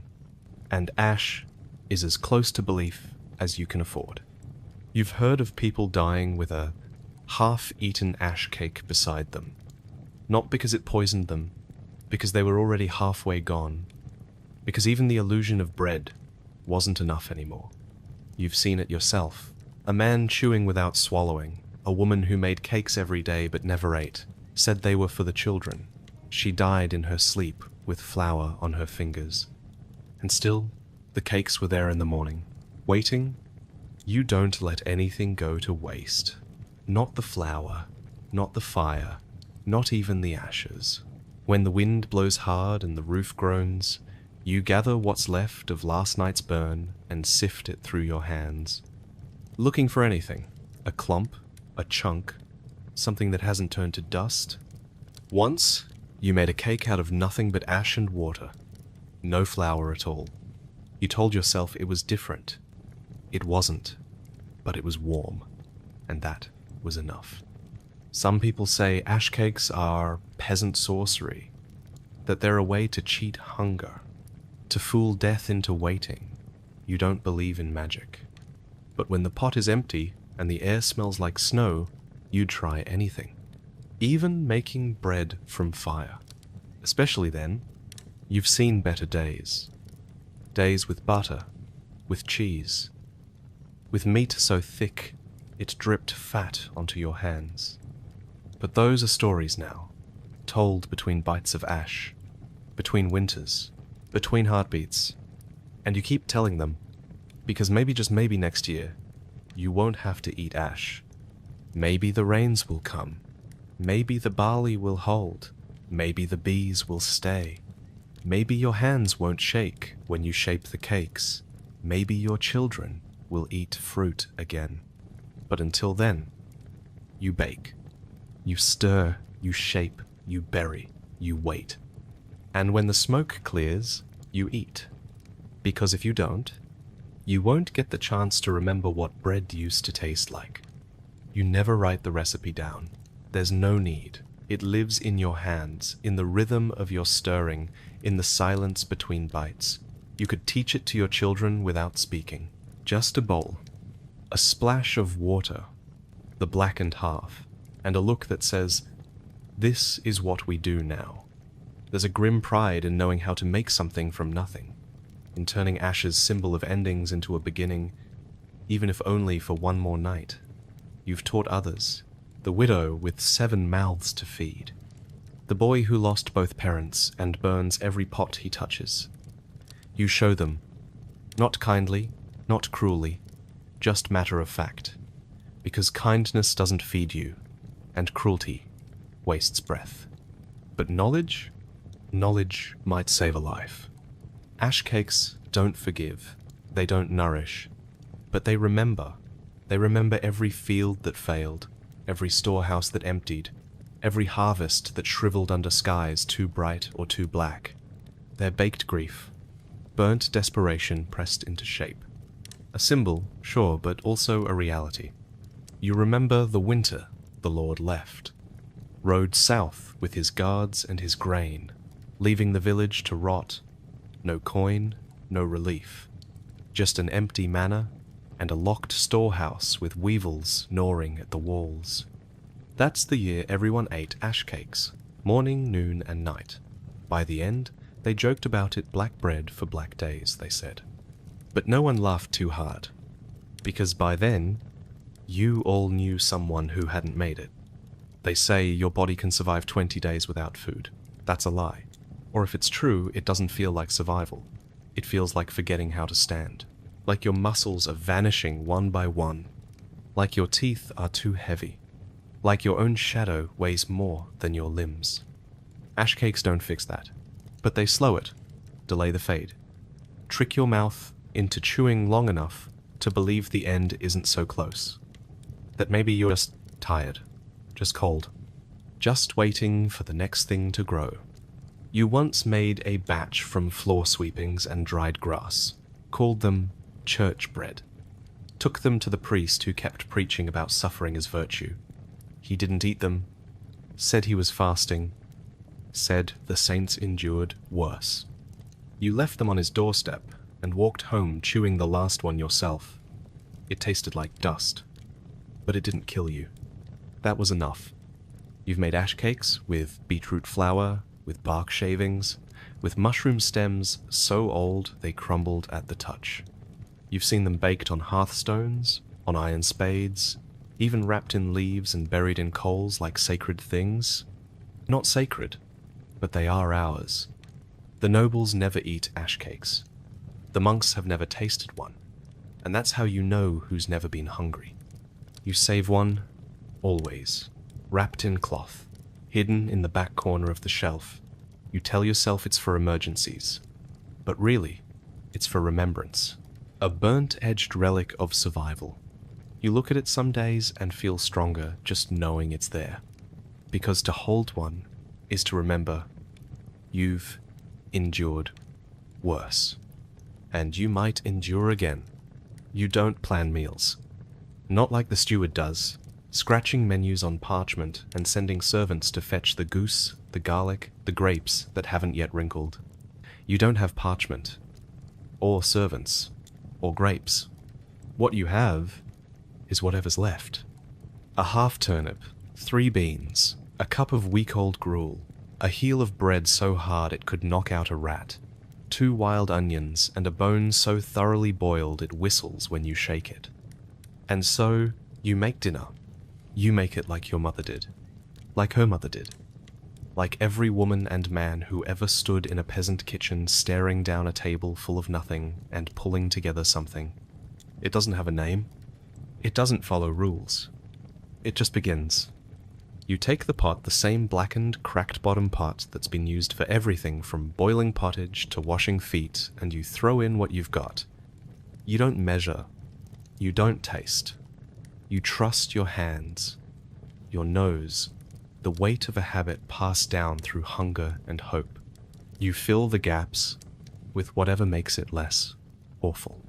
A pinch of dried nettle, a smear of lard saved from a feast day, a spoonful of yesterday's soup thinner now, but still holding the ghost of salt and fat. And you stir, and you wait, and you pray that the fire doesn't go out. You've made meals with no more than 4 ingredients. You've made meals with 12. You've made meals with 0, and still managed to fool your child into thinking the broth was filling. It's not a trick. It's a skill. A sacred one. You don't read recipes. You read faces. You watch for the moment your husband stops chewing and just swallows. For the flicker in your child's eyes when the stew tastes different than usual. For the way your own hands tremble less after a second bowl. That's how you know it's enough. Not good, not grand, but enough. You've made soup with bread crusts and beet leaves. You've baked pies with turnip mash and sour apples. You once made a porridge so thick and gluey you served it in slices. The monk who tasted it said it reminded him of humility. You said it reminded you of your uncle's boots. He didn't laugh, but he ate 2 portions. There are no rules for these meals. No, first you saute. No, boil for 10 minutes. No, garnish with fresh thyme. There's just what's edible and what's not, green with mold. Even then, you're flexible. You've scraped mold from cheese, cut the soft parts off onions, boiled spoiled milk into something not quite disgusting. It's not bravery. It's routine. You once made stew from pottage, ale, dried beans, and the leftover bits of squirrel from someone's trap.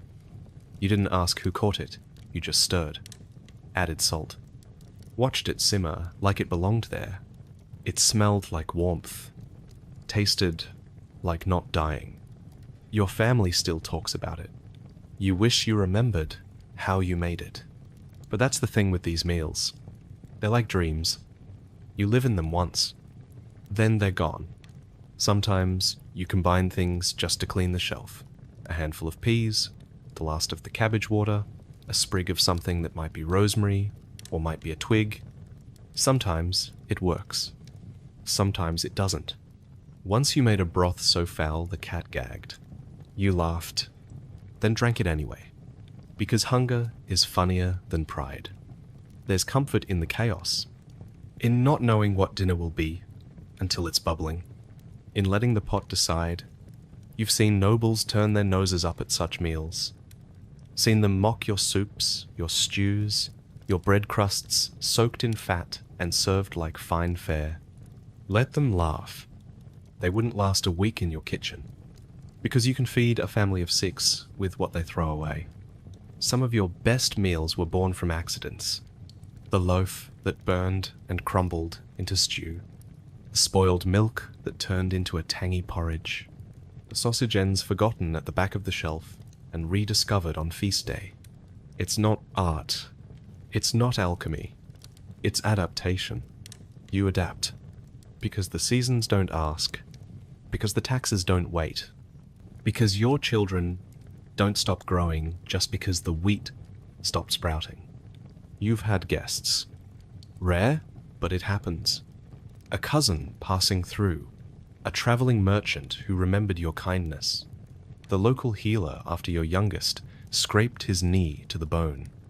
You never apologize for what you serve. You smile. Offer a bowl. A spoon.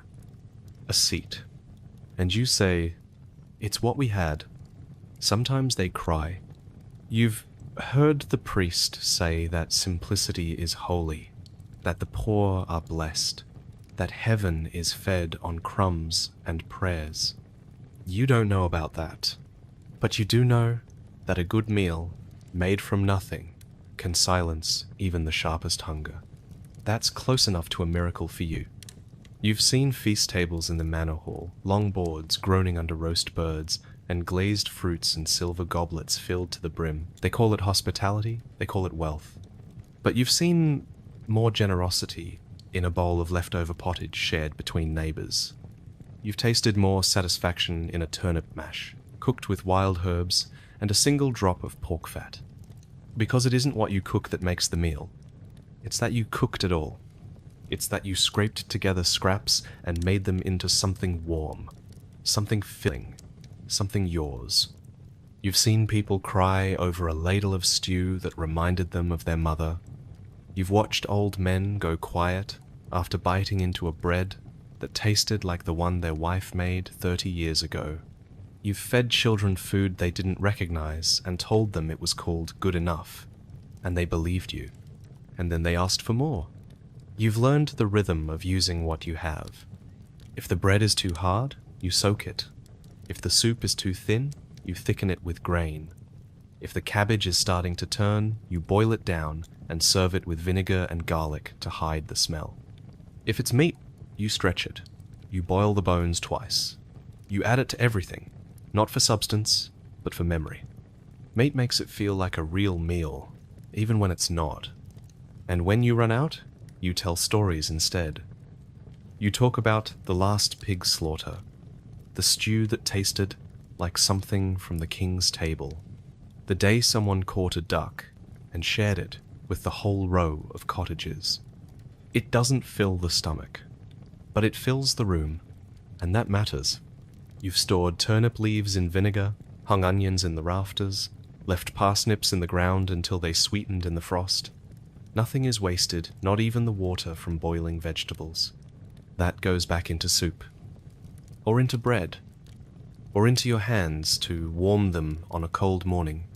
You've fried porridge, scraped pottage from the pot bottom and called it crust pie, mashed boiled peas with lard until they resembled something hearty, and you've eaten it all with your head held high, because shame is for those who don't know how to survive.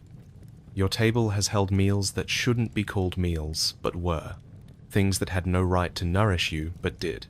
Things that other people would call slop or slush or garbage. But to you, they were everything. They were skill. They were endurance. They were proof that no matter how little you had, you still had enough. When someone new joins the village, lost a farm, lost a husband, fled a war, you bring them food.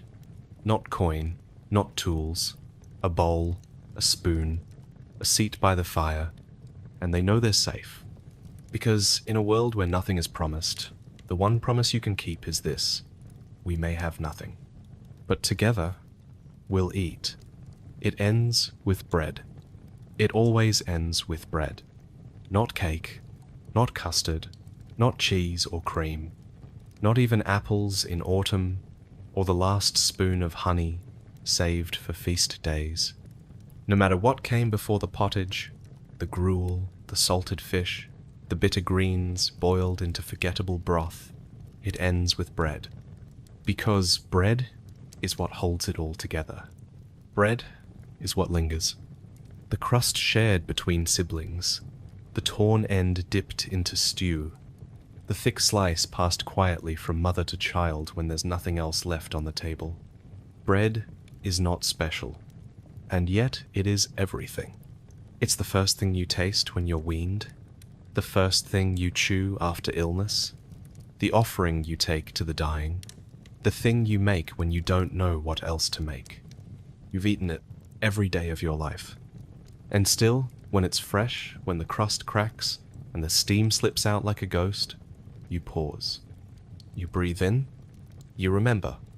Because bread remembers too. It remembers the harvests, the droughts, the taxes, the sicknesses, the celebrations when the Lord had a son, the days the village baked together in the communal oven, the nights the dough rose slowly in the corner of the hearth, wrapped in cloth and silence. You've made bread with flour from rye, from barley, from beans and roots and husks swept from the floor. You've made it with sour ale and river water and salt scraped from a drying stone. You've made it with hope, with resignation, with the simple knowledge that if you don't eat this, you won't eat at all. You've eaten it soft, crusty, mouldy, flat, burned, raw in the center, so hard it cracked a tooth, so light it vanished on the tongue. You've toasted it, fried it, smeared it with drippings, soaked it in soup. You've used it to wipe the last of the meal from your plate. And that is where it ends. That is where the hunger folds itself up, for now. With bread. Always bread. You've taught your children to make it. Not in a lesson, but in a rhythm. How to knead. How to judge the flour by feel, not by sight. How to pat the top just right so the crust cracks but doesn't break. How to know when the dough is too wet, or too dry, or too angry to rise. You don't use measurements, you use instinct. You use memory. The memory of your grandmother's hands, scarred and strong, covered in flour every morning before sunrise. The memory of bread shared after burial, after birth, after harvest, after war. You've broken bread with strangers, with kin, with people you once swore never to speak to again, because bread doesn't need words. Bread forgives what mouths can't. In your village, bread is currency, trade, gesture, peace offering, gift. A loaf on a doorstep means you are not forgotten. A slice slipped to a child during Mass means they are still loved. You've seen people argue over it, steal it, cry for it, die without it. You've seen people live because of it. Once, during the famine, a boy gave his only crust to a blind man, said he'd already eaten. Everyone knew he hadn't, but no one stopped him. That boy grew up with nothing but a name that made people smile.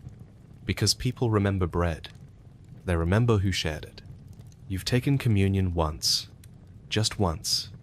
The priest gave you a wafer, dry and thin and tasteless, and said it was the body of Christ.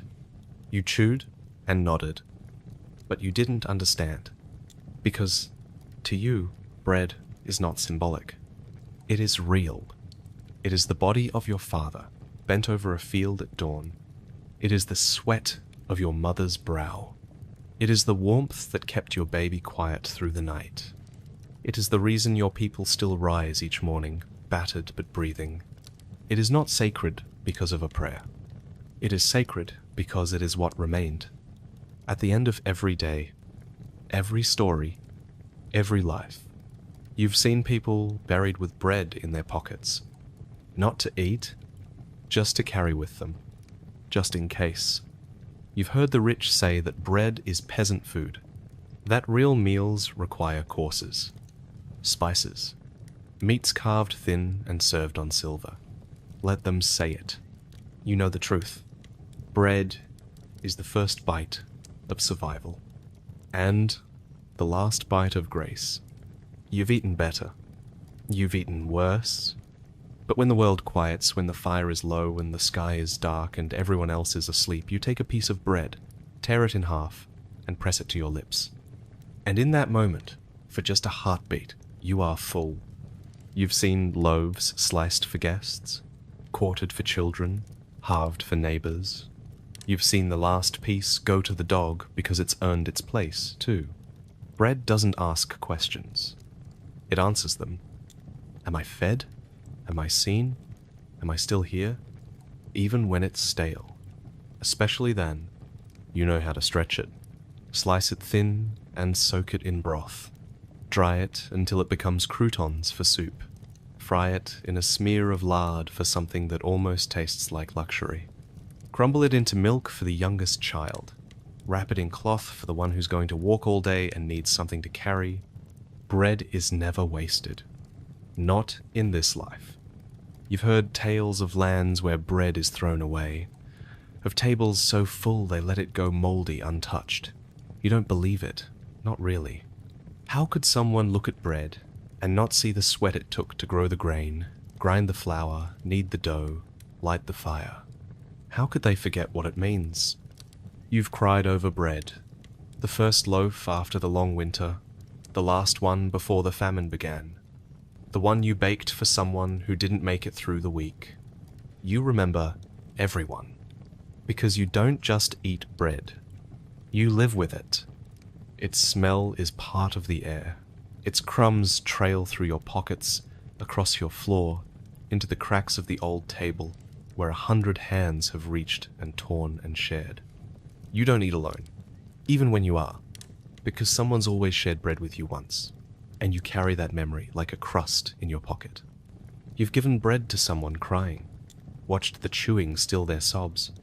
You've broken bread between two people who hadn't spoken in months, watched them soften, nod, pass the rest without a word. Because bread mends what pride cannot. You've made it in silence, during grief, kneading into the dough every word you didn't say. You've made it in joy, humming to yourself, the dough springy and warm beneath your palms like the promise of good news. It's not just food, it's time, folded, risen, baked into something that remembers your hands and feeds your future. Your mother taught you to check for doneness by tapping the bottom. Listen for the hollow sound, she said. The sign it's ready. You still do it, every time. You've tapped loaves in the dark, in the quiet, in the crowded kitchen on feast days. You've done it so many times your hands know the sound by feel. Sometimes, you wonder if your life has the same sound, if one day, when it's over, someone will tap you gently and hear that same echo. The echo of readiness, of fullness, of having given everything you had to give. The truth is, you've eaten 1,000 kinds of bread. Good, bad, strange, forgotten, but they all lead here to the end of the table, to the last bite, to the quiet chewing as the candle burns low. And in that last bite is everything.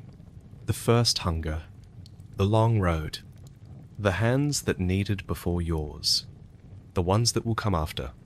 The bread remembers, and because of that, so do you.